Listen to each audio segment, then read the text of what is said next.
All right, good evening, everyone, to the Redevelopment Commission meeting on October 16th, 2023. First item on the agenda is roll call. Deborah Meyerson here. Randy Cassidy here. Cindy Canardi here. Staff present. John Zodi with the Hand Department. Christina Finley, Hand Department. Colleen Newville, City Legal. Holly Warren, Economic and Sustainable Development. Deidre Rosa, Economic and Sustainable Development. All right, thank you. Next item on the agenda is reading of the minutes for October 2nd, 2023. Do any commissioners have any comments or questions? If not, I'll entertain a motion. Deborah Meyerson will make a motion to approve the minutes of October 2nd, 2023. Randy Cassidy, I'll second. I have a first and a second. All in favor? No one opposed? All right, next item on the agenda is examination of claims for October 13, 2023 for $39,155.18. Any commissioners have any comments or questions? If not, I'll entertain a motion. I'm just double checking here. Randy Cassidy, I'll make a motion to approve claims as presented. Deborah Meyerson, all second. All in favor? Aye. Anyone opposed? No.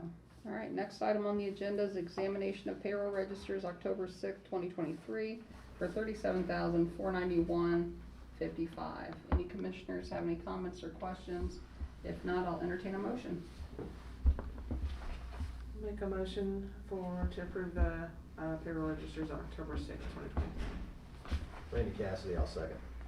All right, all in favor? Aye. Anyone opposed? No. All right, next item on the agenda is reports of officers and committees. Is there a director's report? There is, President Canardi, just a couple of announcements. Just wanted to note for the commissioners that we sent an email out about 2 o'clock this afternoon. There were some revisions to the agenda, which I know some of you received, but as we go through the meeting, if you have questions about that, we're happy to walk you through it. We were approved, let me clarify who we is. The Local Council of Women and Glenda Murray, who's the Monroe County historian, who many of you know, submitted an application that we supported for a historical marker on the Hopewell property, and that got approved. And so I wanted to share that news, and we will be asked to sort of sign an approval letter, which I'm happy to do on behalf of the Redevelopment Commission. But the Local Council of Women will be paying for the marker. And so our approval from the Redevelopment Commission as the property owner is just saying we're okay with it, and when it's able to be manufactured, we'll place it on the Hopewell site. So that will commemorate again the Local Council of Women's role in the development of the hospital and their role in the continuation of it and their activity today. So I wanted to let you know that. We have our CDBG calendar ramping up. Applications for the 2024 program year are due October 31st, and we'll get those going. Our calendar, we've moved our calendar up this year to allow more time for the environmental review process. And so tonight you'll have some funding agreements to approve for the 2023 round. So, but I want to let you know that activity is ramping up, and we'll round out our Citizens Advisory Committee, which 2 of you are on as well. So, and then the last thing is a reminder that we want to take a picture after the meeting for our boards and commissions appreciation event, which is next Tuesday. So we want to get those commission. We can Photoshop in Commissioner Hutton maybe. So, but that concludes my report. So, All right. Thank you very much. Wonderful. Can we ask questions in regards to, real quick, in regards to, glad that the local council got approved. Do we know you'll be bringing that forward in a resolution at the previous, in the future? We could. It's there's a form that sort of a state form that has to be signed, so I can we can do that in a resolution, or if you would like to approve it, or we can just sign it. Since we did a letter of support, it's more of a formality, but we're happy to do that however you wish. Fine. Just want to make sure, because the local councilwomen, we wouldn't even be here with Hopewell if they hadn't worked hard years ago. Yeah. Next question: Where do we know where we're going to locate this? It's not going to be behind a sidewalk next to a bush. It's going to be in a prominent location. Hopefully, yeah. So I think the idea was to locate the marker as close to where the Isaac Hopewell house was, which was northwest of the existing core building. So if you look, I have an old picture in my office. I should go get it. But you can see the Hopewell.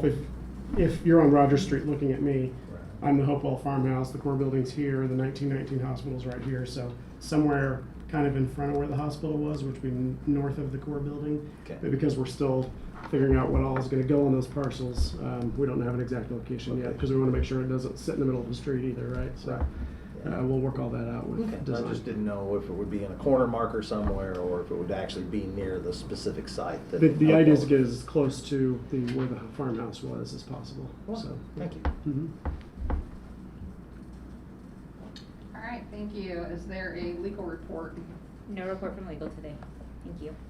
Is there a treasurer's report? I believe Mr. Underwood is on. All right. Business development updates? I want to congratulate the amazing Dee De La Rosa for submitting our certified tech port application on Friday. Congratulations, Dee. She did an amazing job of pulling a 20-page report together, getting us an extension to make sure we had enough time to submit the most up-to-date and important information we could, and negotiated pretty quickly a contract with IU's Institute for Public Policy to help us with all that information. So it was successfully submitted last Friday, and it sounds like we will know where we stand in about 60 days. 60 days, yeah. Yeah. So yeah, the core of the application was, it's 20 page at the core. It ended up being about, I think it was around like 50 some pages with all of like the appendices and everything that's happened, which is a testament to everything that has been done in the Certified Tech Park over the past 4 years. So it was definitely a learning experience, and thank you for all of your support in helping me get that done fast. So appreciate it. Also, just want to echo thanks from the approval for approving the contracts for a couple of the contractors to begin work at the tech center. So you might see that there is now some fencing around the area. We had a groundbreaking ceremony inside the mill because it was raining with a like a vat of dirt inside, and so that was very exciting. Thanks to Colleen and Chaz who isn't here for all their work. So we still will need to get approvals from you on a couple of those contracts, just because the contractors needed to have their affirmative action packets approved by the Human Rights Committee, and I believe that's happening like right now. Okay, awesome. So we'll be bringing that to you soon, as well as our contract to renew our agreement with the managers of the mill. That will be coming at one of the future meetings as well. So. All right, thank you. Is there a Hopewell update? Deb Kuntz is on. I know we've got several Hopewell items on the agenda, but we'll give her a shout out. Yeah. Hi there. Yes, some good news. If you haven't heard, the Hopewell West, the alleys that needed to be vacated were in fact vacated by the City Council on, I believe the date was October 4th, so good news there. You'll hear in a few minutes that we did take demolition bids and are recommending a contract to go forward with that, so we'll cover that soon, but those came in well. And as we look ahead, we are, well, I should say officially, since the last time that we met, the public notice, the public offering has been issued for blocks 8, 9, and 10. We're expecting to receive those on November 1st. Also, the RFI for blocks 1, 2, and 3 for development has been issued, and we're expecting that to come in on those to come in on December 1st. We did have a pre-proposal meeting, and we had 20 different companies represented, 10 from Indianapolis, one from Bloomington, one from California, which was fun to see, and a couple other regional ones. So we're still doing lots of kind of hitting the pavement. U3 is doing that for us. As you recall, that is one of their responsibilities, and they've been leading that whole effort. Some other things that are coming here that you'll begin to hear us start to talk about, after the things we talk about today, is one, we're starting to get some of the early information about the garage study that you funded, and so we'll be reviewing that with the parking team, Michelle, here shortly, and then probably looking at probably your first meeting in December, maybe bringing that bringing the team back and doing a overall study findings on that. I don't know any numbers, so but I did say that there are some things they thought were better than others, but there's obviously going to be costs coming with that. We also am gonna, at some point here, start talking about environmental, and so that'll be a big topic. Fortunately, To date, we've been able to accommodate those underground storage tanks with some of our other grants and things through the state, where that is our still goal to try to do that. So, and one of those we are looking at are the tanks that are specifically at blocks 8, 9, and 10. So that investigation continues. We also, on the sustainability side, have been, we've had on the project review form for a little while. We've had the fact that we needed to have a consultant on our side to help, and so with Sean and I have been working on that. Your assistant director of sustainability, and so we did receive 4 responses, 2 from Indiana, 1 from Ohio, and the other from out east. So we're reviewing those, having a couple interviews next week, and receive proposals, so more to come on that. And then maybe last but not least, the IU health conveyance, where we're at right now is we did respond to their site conditions notice. They have 60 days to respond, and so we're waiting for their response about how they're going to make sure it meets the contract. And happy to answer any specific questions you have, but that gives you the general update. All right, thank you. Let's move into new business. And I had one question just before we start, but the packet looks like it starts off with resolution 2373. That Which was is- that was I just think the it's- attachment to the minutes. The 23, it's 2387 now, is that right? 2378. 2378? Yeah. Okay, The one at the beginning of the packet was from the last meeting, just to show that we amended it. okay, perfect. All right, so let's move into resolution 2378. And I would ask that we cover resolution 2378, 79, 80, 81, 82, 83, and 84. Who'd like to speak to those? I think it's just 383. 83. And 83, oh, I'm sorry, I skipped that one. Better put my glasses back on. I'll start. We also have Cody Toothman, our CDBG Public Services Program Manager, on with us to answer any questions. So what you have are the funding agreements for the 6 public services or social services for the Community Development Block Grant programs for CDBG Program Year 23. They each received an award of $21,396.70.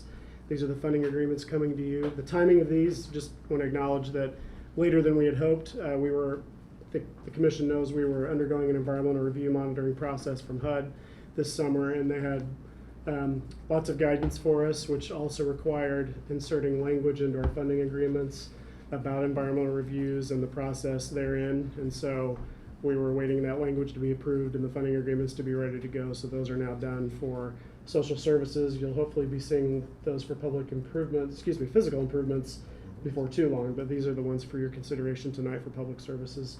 And we'll leave it there unless Cody has anything to say. Nothing to add. So dealing with our CDBG grants, this is already 23 through 78, 20 through 2383 have already been approved previous meetings. That was at a meeting earlier this year that you all approved. Then we had our environmental issue we had to deal with in order to make sure we had it. Mm-hmm. And all this money has essentially been sitting, waiting for this particular resolution, and then will be distributed after this. So there are yes for these, Commissioner. This is done on a reimbursement basis, so it won't be distributed as much as we will reimburse once expenses come in from those programs. Have they already started these projects and I they're don't- looking for the funding? in That's order to that's make the themselves reason I whole? hesitated. I know with one they started. Cody, I'll ask actually if any of these have started that you know of, because they are allowed to charge back some. Yeah, in the case of social services, these mostly supplement programs that continuously run for these agencies, so we can actually fund them back to the start of our program year, which is June 1st. Okay. Perfect, thank you. I'm just gonna ask for clarification. What's the environmental review process for social services as compared to physical improvements? Quite a bit there. So social services or public services, usually those are the environmental review for those. There are 4 different types of environmental review.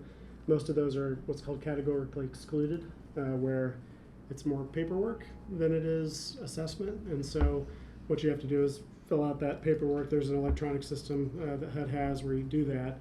Then you upload documentation for flood insurance, coastal barriers, and airport proximity. and they're kind of done after that. And so these are pretty simple, and these were done actually in the spring. The environmental reviews were what we were waiting on, in addition to the monitoring process that was going on where everything was viewed and information was gotten. We needed that language for the funding agreements to be approved before they could be inserted in there and sent to you all. Thank you, Commissioner. All right, any other questions from commissioners regarding resolutions 2378 through 2383? Is there any comment from the public?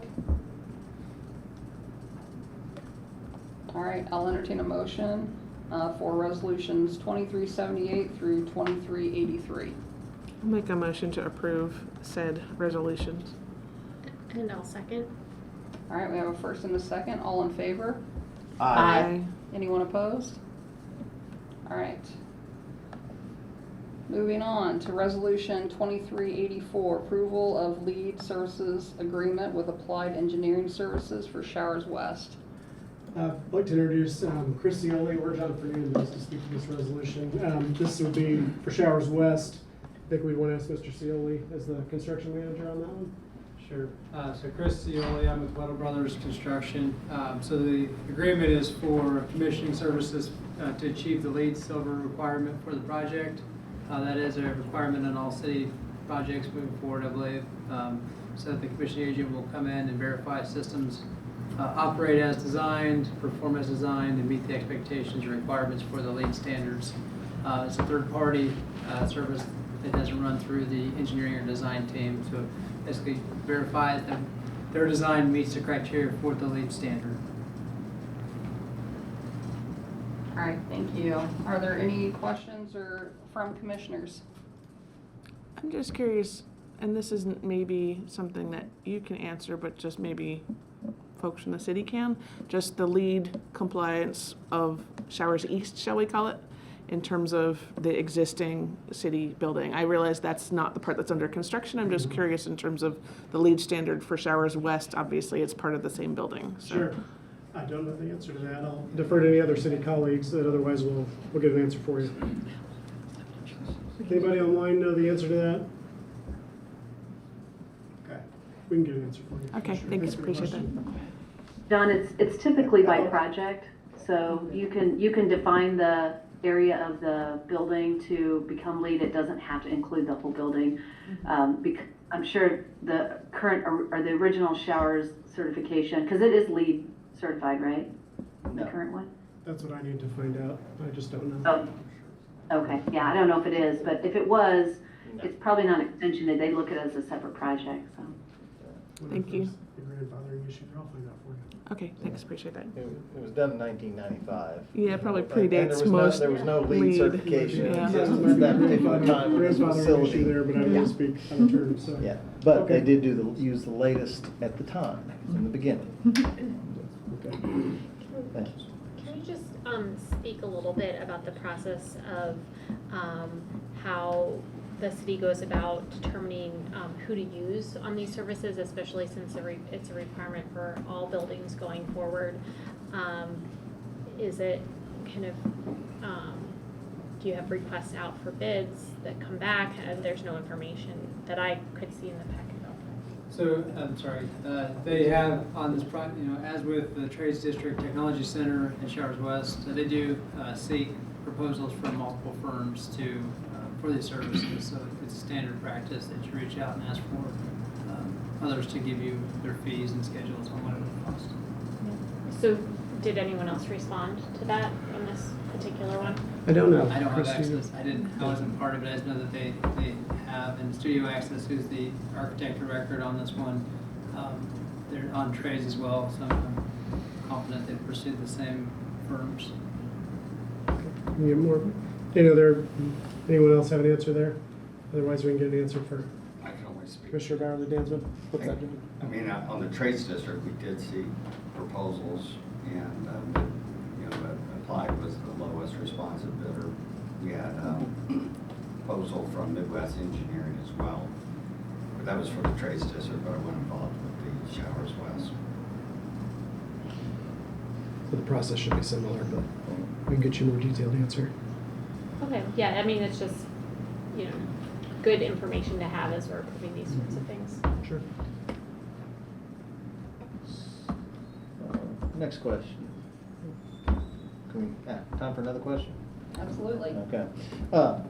When we're, as we're in, since this has got to do with Showers West and we're just now in our design development phase at this particular moment on it, is it too early to bring them in, or is this time to bring them in order to get what we need? This particular contract, you mean? Mhm. I would defer to my colleagues in the administration if this is the appropriate time. That's the best information I have for you, unless anyone else would like to comment. Heather or Deb, you chimed in there?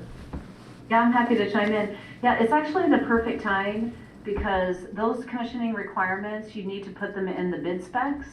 And so the earliest a commissioning agent can begin is really at the design development, when the design is developed enough. Then they create the requirements for all the testing that is done. That is put into the construction contract so that the construction contractor knows what level of testing of like the HVAC system is going to happen. Okay, so, and this is broken up in a series of events in design development to bid specs and then follow through all the way. And so the contract will read into multiple phases. Next question. That's exactly right. So they basically, again, kind of at the end of the DD or near the end of DD is the perfect time to bring in the commissioning agent. They'll look at the design of the HVAC system. They'll write the specifications for how they're going to go through the testing, whether it's on the temperature control system or the equipment. And then ultimately that will get put into the bid specs, which I'm sure Weddle will take and put out on the street to bid, so that they can get competitive pricing, and so that your contractors later don't say, I didn't know you were going to do that, but they did know because it was in the bid spec. Right. And this is specifically dealing with police department and fire administration portion, or the whole Showers West portion? It's Go ahead, the Chris. whole Showers West project. Okay, that's, I just didn't know because, we discussed only using part of the Showers West property for our fire and police. So I knew there's an additional area and didn't know. Well, if it's sorry, specific. Randy, just clarify, it's for everything within the scope of the project, so wherever the footprint is, that's what is part of it. That'll be part of it in that. So it may not be the entire Right. portion of Showers West. It would be for the portion that will entail the future police and department and fire. At least, and Chris, I think that there's part of, right, currently it's not gonna be all police and fire, but there will be additional leased space that, So I think that's the project clarification. includes future build-out space, Okay. but, so any mechanical equipment that is Sure. being impacted, which in a roundabout way does impact the entire side of that building, Okay. is part of the scope, but just to address your initial question, only the items within the scope of this project are addressed by this. This contract. Okay, thank you. And then the next question, as far as from a financial standpoint, this will be paid back into the consolidated TIF through the redevelopment on the local option income tax from a bond sale. I don't know the answer to that, but I can find out, unless anyone else does. So, it's Just curious if it was something Question. that come completely out of the consolidated TIF or if it would come back once all of the bond issues are put forth.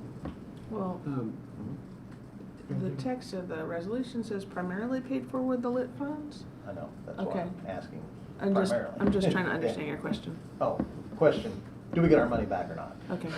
So, Try to be simple. Sure. I'll ask the controller's office for you. Okay, thank you. All right, any other questions from commissioners? Any comment from the public?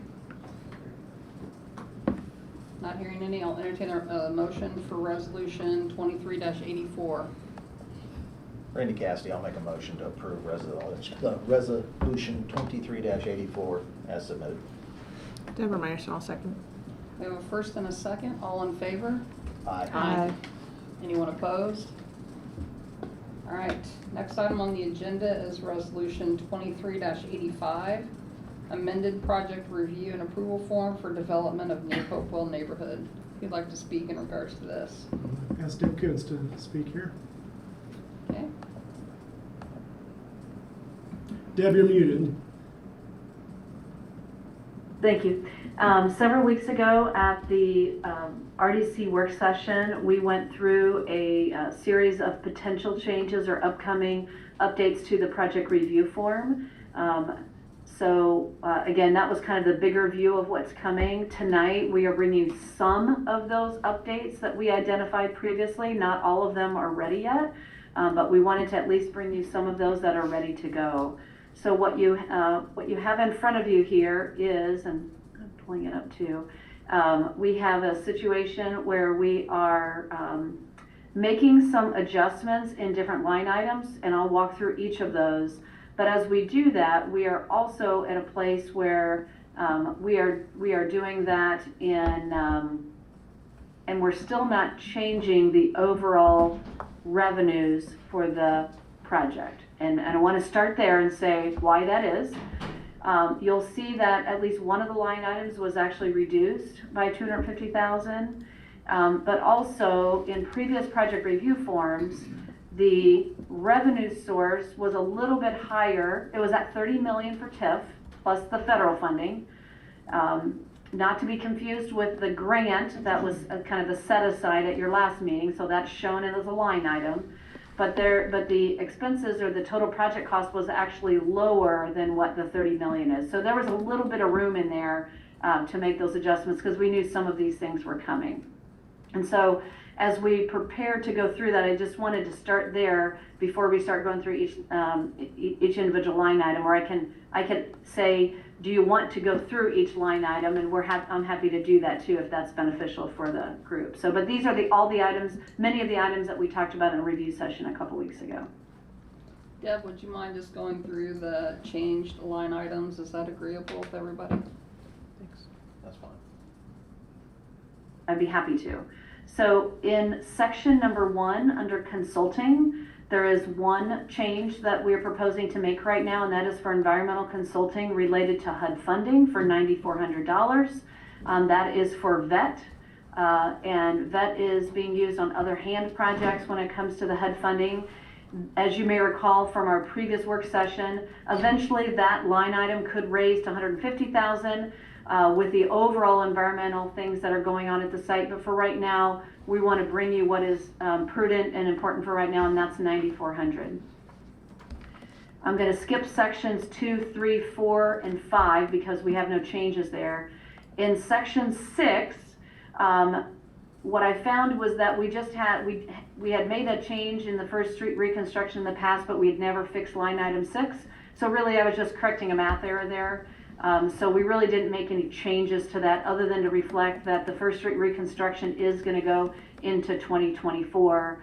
We haven't talked about First Street reconstruction in a while, so I'll just take this moment to mention that, remind everybody that most of that project is coming through federal funding, and we are looking at going out to bid through NDOT starting in December.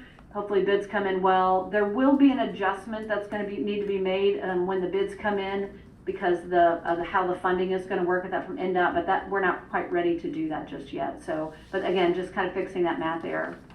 On section 7, phase 1 east, there is an overall increase here, and these again are things that we had talked about previously. We talked about the contractor incentive, we talked about the site furnishings for phase 1 east, and we also talked about the construction observation camera. All of these are relative to what we had showed you previously. I think the construction camera, we may have showed you 20,000 versus 23. So they're really close to where we thought those were going to be. And again, reminder on 7H, the contractor incentive, that is only if they get done early and meet the terms of the contract. So that is a kind of a little bit of a set aside for now, that it's funded in case you need it. Skipping over section 8 because there are no changes. On section 9, we are making 2 adjustments here in 9A. We continue to increase the security patrols as we need them. We thought maybe there was an opportunity to do an early conveyance on the property for IU Health. That didn't happen, and it's not going to happen until December. And so we're suggesting another contract increase for security patrols up to Marshall that you can see here, that's referenced. And then for 9B, the enhanced security, we've talked at some time and generated from this meeting the fact that we think we can save money by going ahead and doing some demolition. And so we've reduced that line item by $250,000.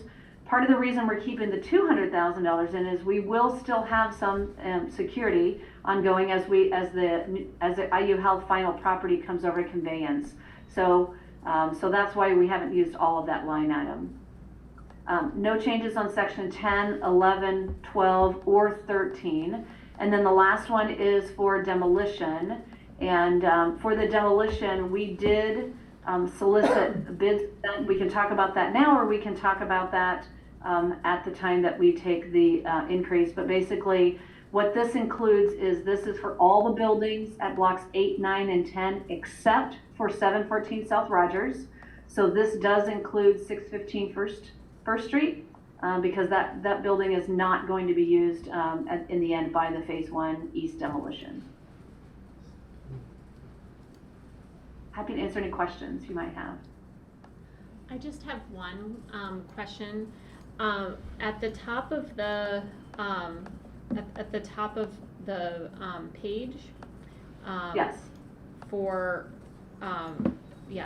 it says, when it says sources of funds, Yes.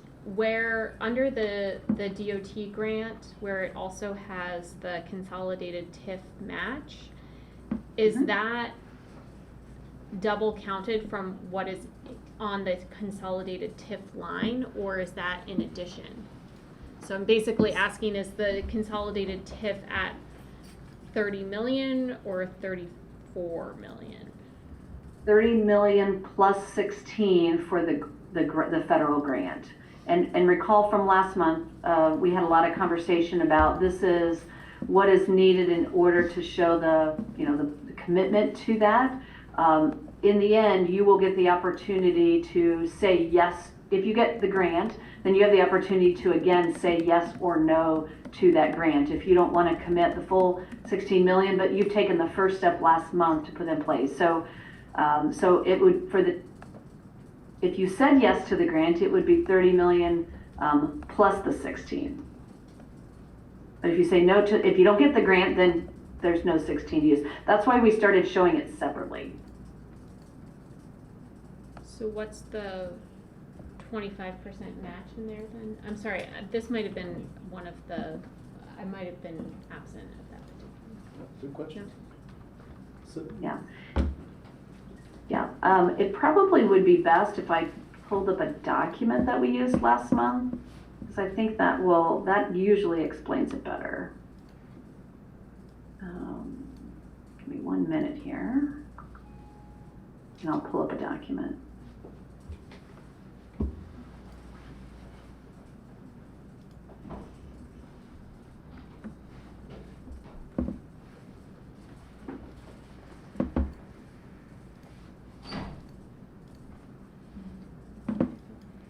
see the 46 million, or is it 30 million? And then we got $4 million, it should be in the 30 million. Okay. All right, can you see my screen? Yes. Okay, so this is the document that we shared at the last meeting when we talked about it. And if you look at columns C, D, E, and F, right, this really identifies, so the program funds, RCN is the name of the federal grant. Then we have other federal grants, and then we have the non-federal match, which would be the match money that we've been talking about, and then the total. And then, so for the grant, we asked for the money in several different areas. So down the left-hand side, it shows the different areas. So I'm gonna jump to the bottom line on this. This is why it's important to look at this in total. So if we look at the entire funding aspect of this, right, that it would be the 38 million. But what happens is that some of these funds were covered already in the $30 million dollar match, and so we know that some of that money is going to come back to us. So in the end, the $4 million is what we believe that the match is probably going to end up, but the grant required that we demonstrated that we had a commitment that if granted, it could be, depending on what they decide to fund or not fund, it could be up to $16 million. In the end, if they say yes to how we laid it out, and we laid out the program, we think the max will be $4 million. But as you know, the federal government can decide how they fund it and what they fund. And so that's why you see the max of the 16, but the reference to the 25% match, which we think if they go with our approach and take our suggestion, that in the end, it could be as low as $4 million for the final commitment by the city. I'm gonna ask a silly question. Are you saying we as a group and the community as a whole is contributing $4 million with a $16 million grant Well, that we would receive? The total, well, the total for everything is 38.8, but some of that is previously covered in the 30 million. The $30 million TIF that you've already committed to. So that's why it gets a little bit confusing, because some of the money you don't have to repay because you've already committed to that in the 30 million. Some of the 16 million really ties to how the grantor wants to see that you are fully committed to that 16 million. But again, in the end, I think based on the money to make sure that we don't have double coverage, and if you get the maximum grant amount, we think that could go as low as $4 million for the final city commitment. That's why we also we're showing you the max, and that's what you approved because that's what the grantor wants to see, but in the end, we think it could be as good as $4 million. Which $4 million for 38 million would be a great match, so.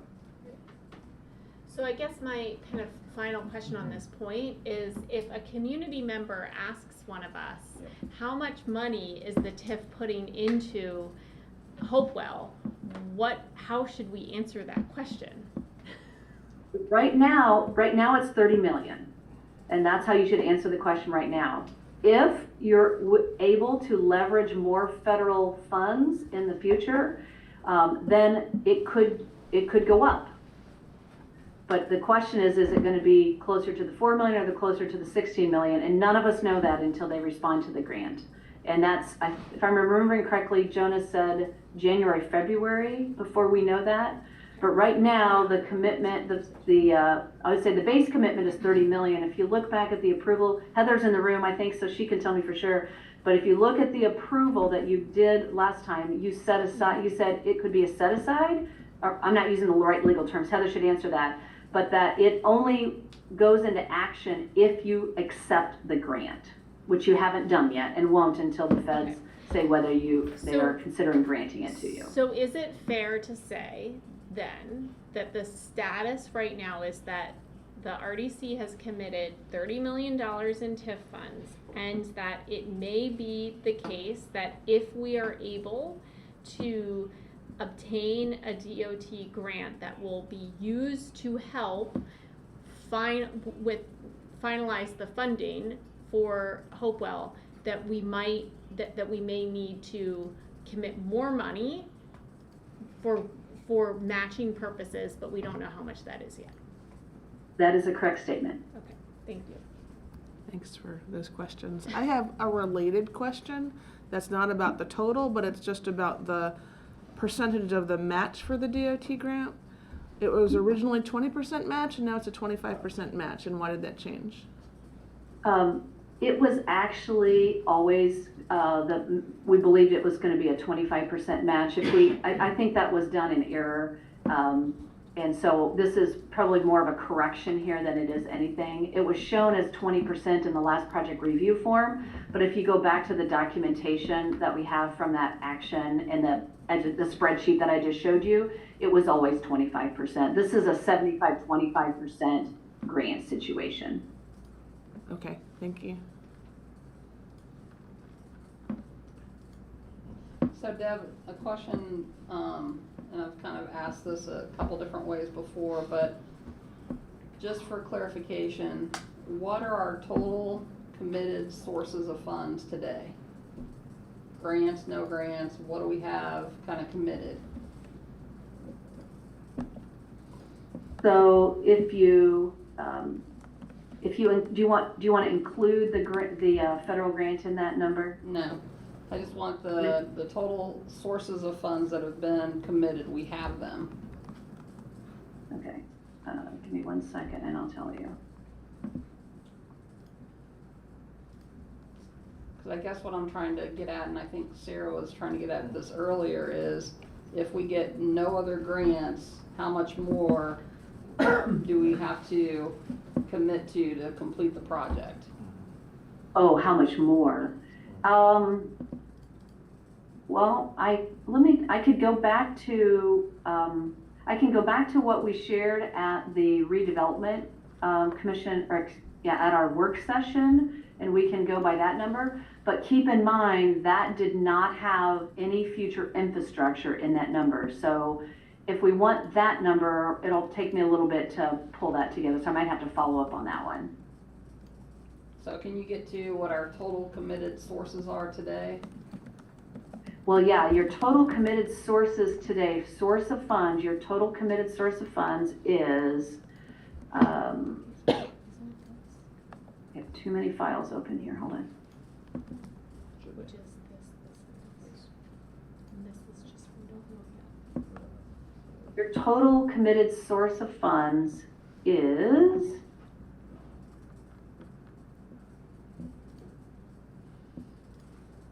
$35,869,189.74. And then our total uses of funds are $35,852,994. Correct, so that's a difference of about $16,000. Okay. And then I would like to know how much, if we get no more funding of any other sort, how much are we gonna need to finish the project? Okay, I will need some time because I have to go back and get all the infrastructure numbers. So I can take what we used in the last RDC number, and then I'll just add the infrastructure numbers to that. So if I could follow up with that, I'll get that for you. Okay. All right, any other questions on resolution 23-85? Any comment from the public? Can I just say one Go other ahead. thing? I think that we need to amend this because there is still a resolution listed in there, 2352 for the website. That needs to be removed. It's not in the numbers, so. Yeah. It's crossed, so it's not in the numbers, so. Okay, so do we include resolutions that were brought before the RDC and or that were not voted on in the resolution history? I understand it's not in the. Yeah, I understand that it's not. I understand that we didn't commit funds, but just in terms of record keeping, do we include that in the resolution history or not? Well, it says approves well, there's a typo in here too on number 2. The RDC approves the amended project review and approval form that is attached to the resolution as Exhibit A, and that's in Exhibit A.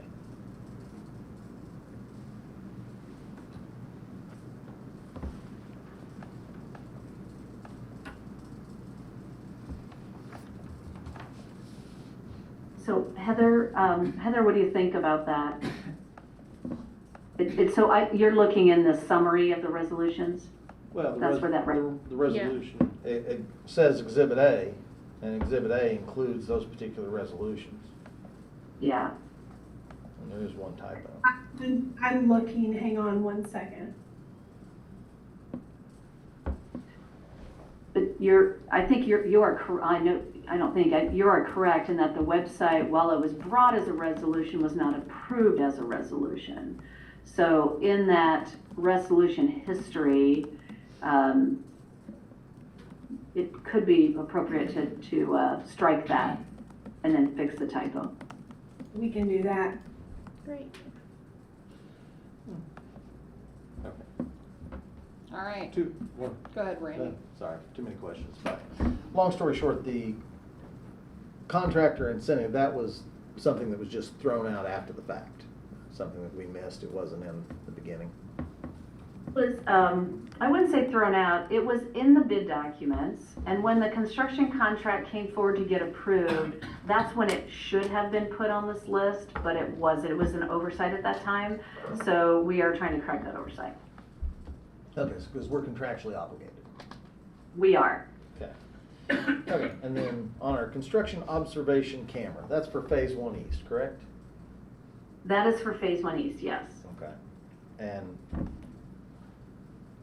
we're building roads, so what are we doing? Are we looking to do something from a time-lapse standpoint, or are we concerned about security? Because, you know, from a security standpoint, that's after the fact.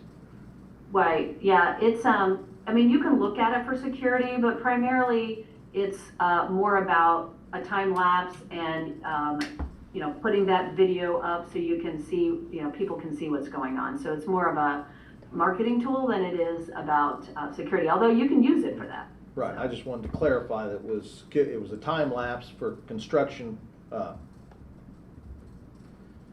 construction marketing, or whatever we want to put it. And then the only other question I have, since we are utilizing something in a solar situation, are we guaranteeing upload time as far as it actually being able to be consistently on? Because we are in Indiana, and while solar is a wonderful thing, it does have its detriments when we're relying on it from a video camera standpoint. Perfect. I'm gonna try to jump in and see if I can help answer a couple of these questions as I've been digging in on the camera side a little bit more. Your point is very wise. They do have a couple of options with the solar. And they did say that within Indiana, they felt like the 24-hour option should allow us to continuously upload and make sure that we're having all of those images. And again, that point of this is meant as a time lapse, not really a security video, because it will be taking an image every 10 minutes that it saves, and then we'll compile all of those into that time-lapse video. So it's not sending as much constant data as more of a live video stream would, but you should be able to tap into the website as an end user and be able to see what's going on just through that view on the camera. It should also be noted that the city owns the cameras already. You used them on the parking garage projects. So you bought them at that time, we're reusing them. So and this can go on the contract side, we can, you know, explain more too, but essentially this is for the monitoring part of it and buying, because we have to have the solar unit to do that. So that's where most of the cost is. So, but the camera itself, you actually own.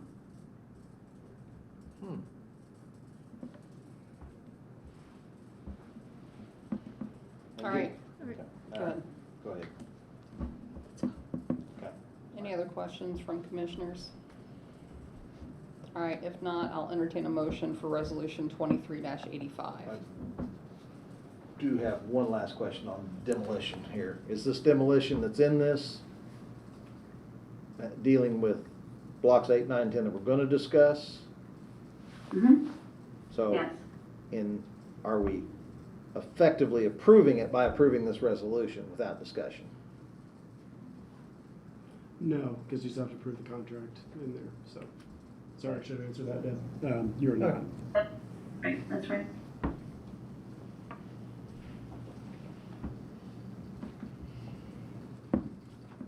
All right, is there a motion on resolution 23-85? I motion to approve resolution 23-85 with the amendment of striking out that one 23-52 resolution. All right. I'll second. All right, we have a first and a second. All in favor signify by saying aye. Aye. Anyone opposed? I'm going to abstain. Okay. All right, moving on to resolution 23-86, approval of funding for single solar trailer to power security cameras at Hopewell. Who'd like to speak in regards to this?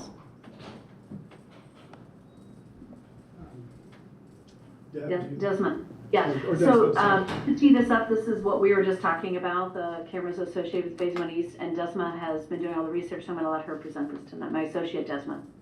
Sure. Thanks, Deb. So As Deb mentioned previously, these are the cameras that you currently do own. We have gone through kind of a labyrinth of trying to figure out where is the correct location to mount and install these cameras to be able to view appropriately the development of Hopewell. Since this is a multi-phased project and you do have some interesting site topography and we don't have a tall building or structure nearby that we can mount one to and get power, it seemed like the mobile solution with the solar option was the best opportunity to be able to relocate this without additional costs throughout the phases of the project to be able to get the views you want. We are also working with Michelle Wall to see if there could be opportunities to install the second one on the existing garage if we turn power back on there, but we will be very limited in what we would be able to see. So trying to make sure that we keep all of your options open as well as be able to get views and opportunities for other residents of Bloomington to be able to see these cameras on an ongoing basis. So that is why we've proposed this solution and would love to get whatever feedback and answer whatever questions you might have. Questions from commissioners? Once it's set up, who's gonna be responsible for moving it if it doesn't? If we need to change it, is that included in this cost, or is that gonna be contractor required? That is an excellent question, and that's something that the engineering department and I were just going back and forth with today. So we are working on trying to determine who does want to be that responsible party, and we can get information on that back to you shortly.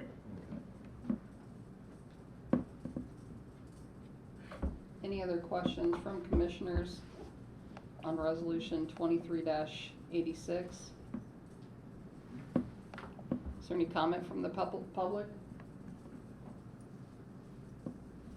Not hearing any, I'll entertain a motion on resolution 23-86. I'll make a motion to approve resolution 23-86. We need to see what's going on. Want the public to. I'll second. All right, we have a first and a second. All in favor signify by saying aye. Aye. Any opposed, same sign? All right, thank you. Moving on. Resolution 23-87, approval of demolition contract for Hopewell blocks 8, 9, and 10. If you'd like to talk to us about this. I'll defer to JS Held unless they need me to fill in anything.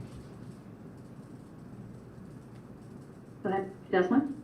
Sure. So we were able to send out our demolition package back in September, and we had a really great attendance for our pre-bid walkthrough. We ended up having 9 people representing 10 different companies who came through and looked at all of the buildings. And then we received bids on October 10th. We ended up only having 3 companies who did turn in bids. That would have been Renaissance, Green Tech, and O'Rourke, which is actually out of Ohio. And our low bid ended up being Renaissance, which I think is a really great potential solution and the recommendation that we would be making to you to approve today. And Renaissance is the company that did all of the demolition for the hospital project. So they are familiar with the area, they're familiar with what's going on with Bloomington standards, so very pleased that they ended up being the low bidder. I think they do have all of the necessary tools and knowledge to be able to do this demolition project for you very well. I will also mention, they also do, because they're really recycling focused, they track how much of the materials they recycle. So those are numbers we're going to be able to share with you and the public. And so it's because it's in their DNA, we automatically get it. So I will just make one additional note from a comment earlier from Commissioner Cassidy that 615 West First Street is the small white bungalow that will have to go through the Historic Preservation Commission for consideration because it's a contributing structure. And that, I believe, DESMA is a bid alternate on this. So there's a process involved with the demolition of that building that will have to go through their consideration first. So. How much was the alternate on that to tear down a contributing structure? $8,700. $8,700? It was, the other 2 bids for the alternate had it in closer to $35,000. I don't know what Renaissance saw or didn't see there that made them very comfortable with the tear down, but the quote for that one was $8,700. So we would recommend proceeding with looking towards taking that alternate as well. We do know, as John mentioned, we'll have to go through the historic review process, but we are no longer looking at using that as a field building, so might as well go ahead and take that down and get rid of some of the additional issues that we're having over in that area. Oh, perfect, thanks, Deb. Don't disagree with the issues that occur based on an abandoned building. Just, have very close care and concern for historic fabric of Bloomington. So a quick question that I had is, and we talked about this in a previous meeting, but can you speak to just maybe broad strokes, the cost to the RDC of not tearing these down? Sure, so if we do not go ahead and tear these buildings down at this point in time, we had looked at doing additional enhanced security to have around-the-clock surveillance around this area to try to help limit vandalism and issues that we have with people breaking into these buildings. We do know that they are happening quite frequently, and unless we actually station someone around all of them, it's going to be very difficult to catch people who are managing to sneak into the properties, as there are a lot of opportunities. So the other potential, if you are selling these, and what I believe the offer is already out there, the hope is that the developers will take the demolition out of some of that cost, because someone's going to pay for that along the way anyway. Whether you're paying for it up front or you're chipping in as part of the development deal, the cost of demolition will be included at some point in time. Do you think it's fair to say that the cost of demolition offsets, higher costs that would be there anyway for higher security and maintenance and et cetera? So it could be closer to a wash in the budget? I believe so, especially over the 2 or 3 year time frame before developers are actually on these properties doing construction, and you can turn over monitoring from the city's perspective onto the developers as those properties change hands. And I think, John, if I could remember correctly, the update that we got for security patrols to go to that 24-hour a day ended up being a little over $100,000 a year. So that's kind of the offset that we are looking at of what we were trying to provide for security or additional security for those buildings. Thank you. From a standpoint of time frame, we've got the historical commission we need to go through. And then what's the time frame that they put on getting this down and the condition that it's expected to be left in? The same situation as with the hospital site, where it's going to be leveled, grassed? Or what's correct. the So condition? what we have requested is that they only look at demolishing the buildings for right now. Those are the problems that we're having. We're not really having problems with the asphalt and the regular areas that are there, landscaping. So we're only looking at tearing down the buildings. And then we have requested that they go ahead and they backfill those so that everything grades to be able to drain appropriately to the properties. We do not want to have any additional issues being created by the removal of these structures. And then there are actually some potential reuse options for some of the existing asphalt and the parking lots that are there. I believe some of Phase 1 East is actually looking at trying to recycle some of that into other projects that are going on. So we still have opportunities for more things to go away from those sites as well. Okay, so at this present moment, the long-term maintenance that the City of Bloomington Redevelopment would be responsible for will be maintaining the parking lots as they exist. The building areas will be grassed and seeded, and it will be the requirement of us as a community to mow and keep those in good-looking condition for the residents of that area. Is that fair? Grass and seeded, it'll be, We'll have a mowing contract of some sort to, so we'll that probably we, add to our additional contract. It's subject to Title VI enforcement through our Okay. department. yeah, we don't want to have to fine ourselves. That's correct. Yeah. It never looks good to find yourself. Yeah. I like to find myself. And so, this particular resolution specifically deals with everything except 714 building. Correct. Okay. We can talk about 714 after we get through this. Is that a correct statement? Okay. Okay, thank you. All right, any other questions from commissioners on resolution 23-87? Is there any comment from the public? All All right, not hearing any, I'll entertain a motion for resolution 23-87. I'll motion to approve resolution 23-87. I'll second. We have a first and a second. All in favor signify by saying aye. Aye. Anyone opposed, same sign. All right. Moving on, next item is resolution 23-88, approval of third amendment of agreement of security patrols at Hopewell Properties. I'll speak to that. So we're already pushing up against November 1st, which is the deadline the commission approved back in September. This would extend the security contract with MSI, who's been providing our security since July of 2022 through the end of the year, so December 31st. It would be the same scope of service. I think MSI continues to be responsive. Got a report from them at 2:22 a.m. Today about an incident over there, so they continue to be active and responsive overnight. So this would extend it for another 2 months. Is that the goal, just kind of month by month?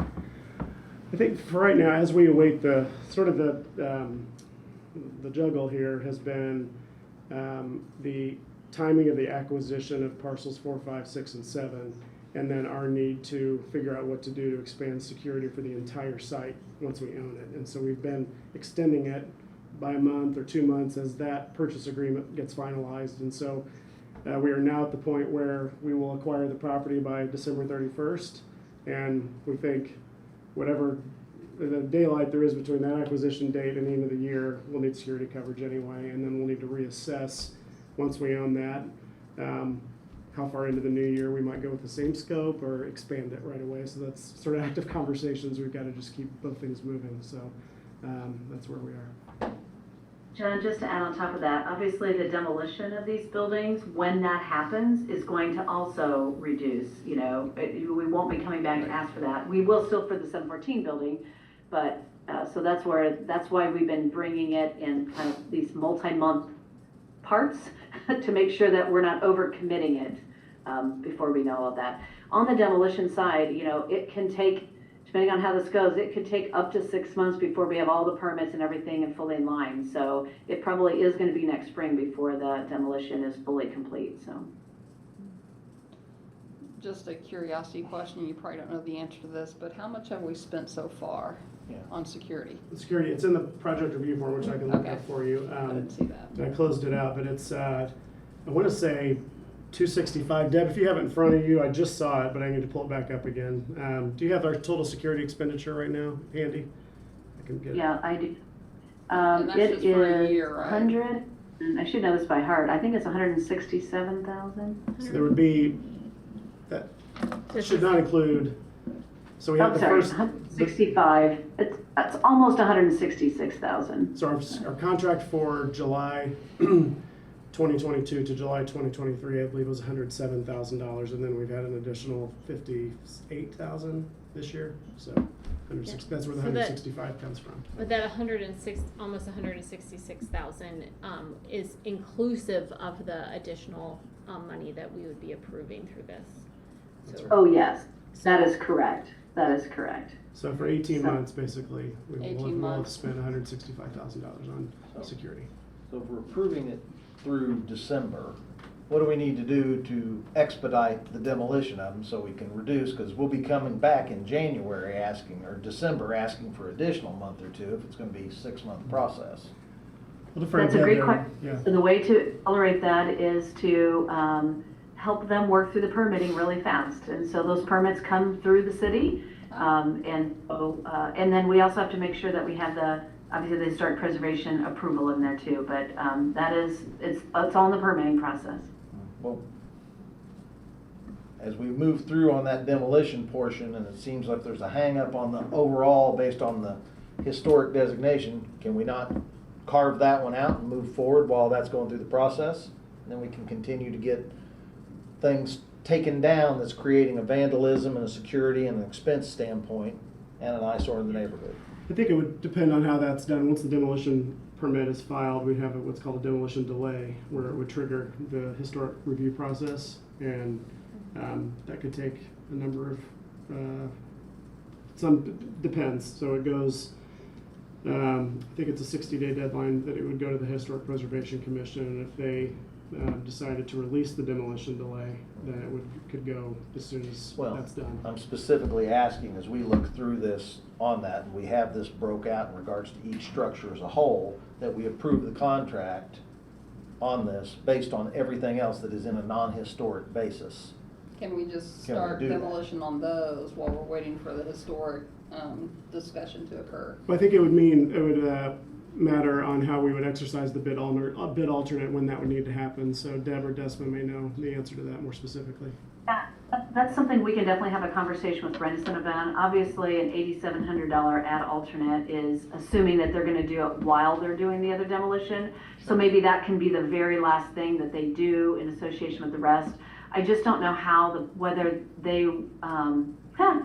we, as the city, will allow them to submit a permit on some of it, but not, and count the alternate separately for a permit. So we have not looked into that yet, but definitely are willing to, because I understand what you're coming from. I mean, in my mind, originally I thought, well, maybe we can still get them down this year, but as we started to look at more of the permitting side of it, and with the historic piece, it gets a little bit harder. I would say we also weren't sure whether the 615 house was going to be used by the Phase 1 East team, and they've decided not to use it without a change in cost. So this is good for the city, and so that's added that decision has just come down in the last week or so. So I'm glad we get the bid alternate, so we have the opportunity to pull that trigger at the same time.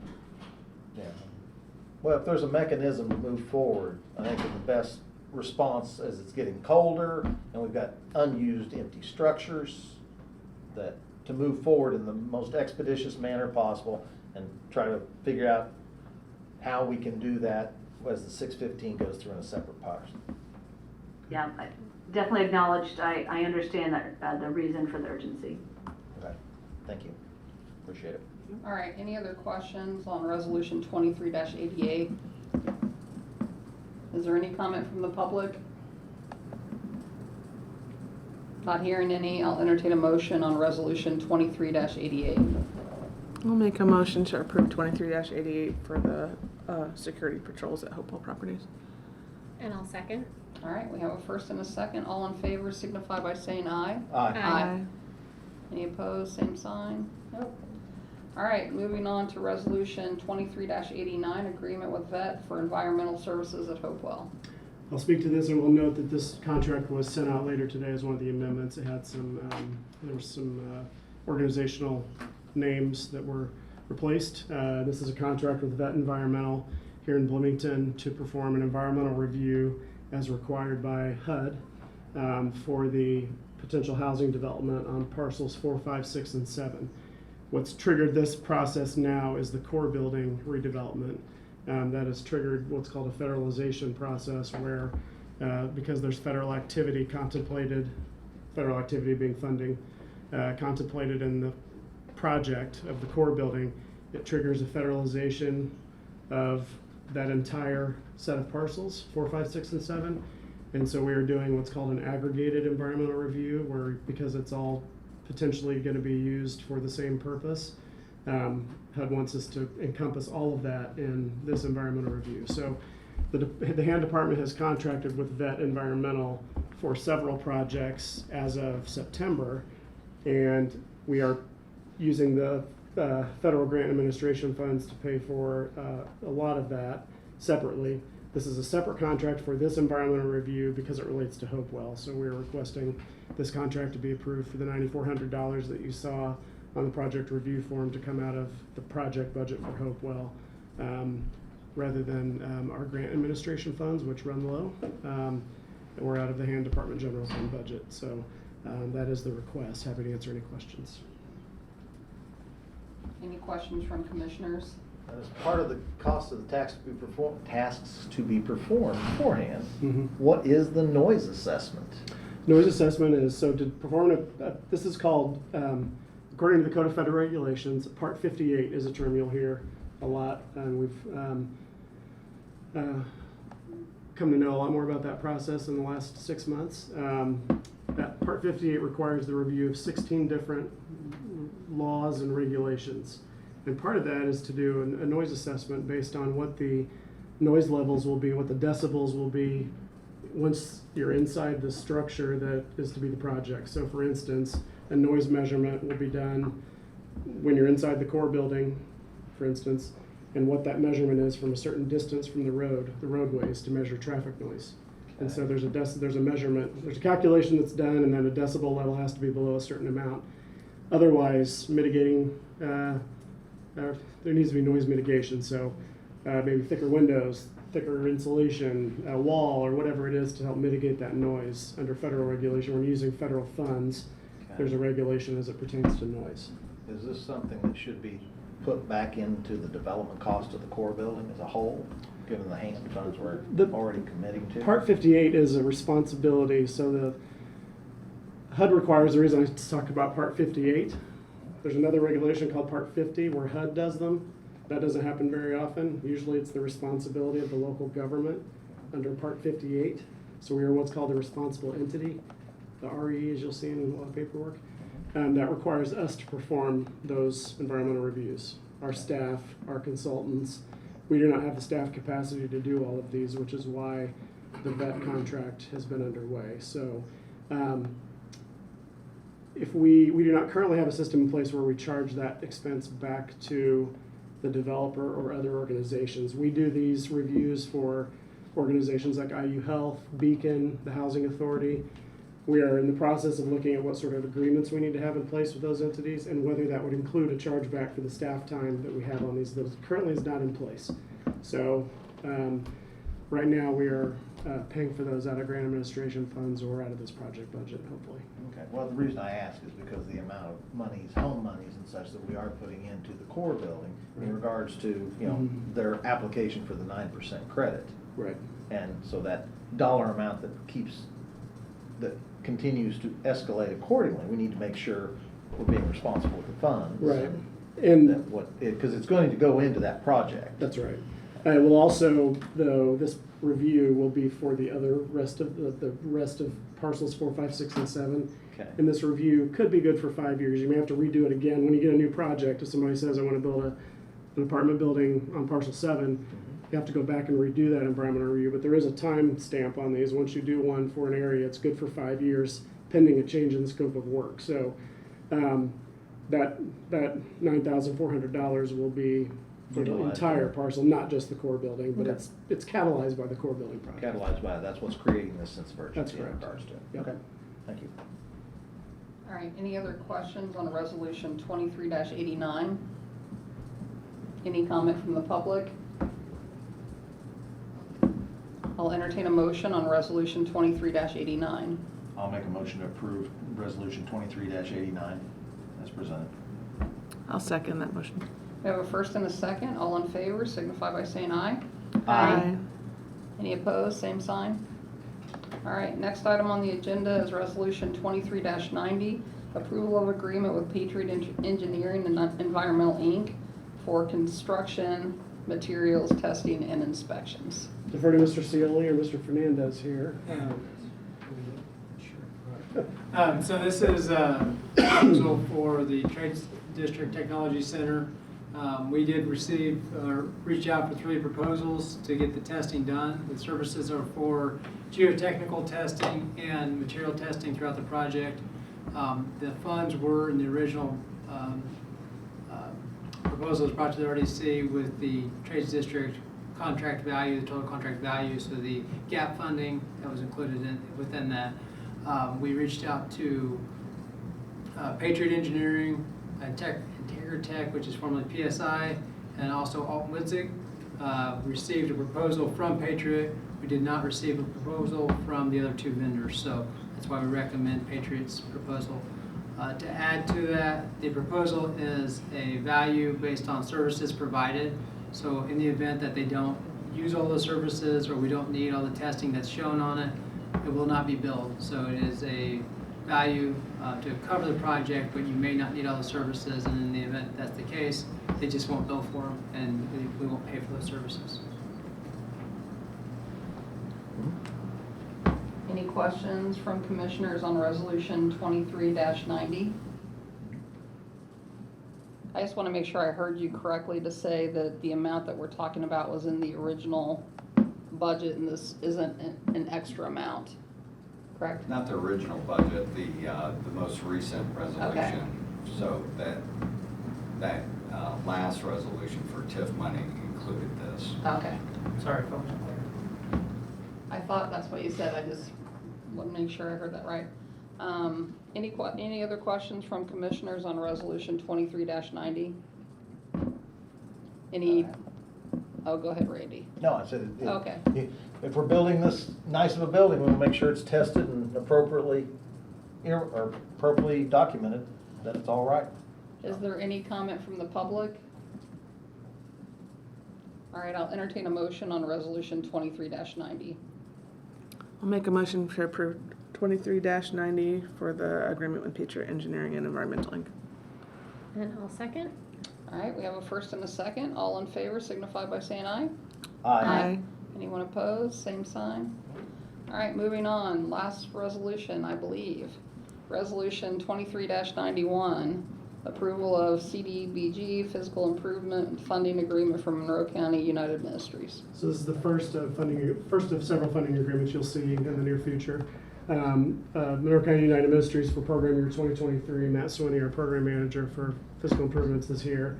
This is to approve a funding agreement for a project to replace flooring there for the 2023 program year. So got the environmental review settled for this one, so we are presenting it to you tonight. Thank you for your quick attention to this addition, because we want to get these moving literally as fast as we can once we have everything in place. So Matt, do you have anything you want to comment? I know, we're just happy to get this approved and through so they can get their money for the project. I'm just curious, what type of floor is it? I believe it's like the new vinyl laminate type stuff. So like the luxury vinyl plank type of, okay. Yeah. So pretty long lasting. Yeah, they went with a very durable Great. one. All right, any other questions from commissioners on resolution 23-91? Any comment from the public? Not hearing any, I'll entertain a motion for resolution 23-91. Randy Cassidy, I'll make a motion to approve resolution 23-91. And I'll second. Sorry. All right, we have a first and a second. All in favor? Aye. Aye. Anyone opposed? All right, next item is any business or general discussion?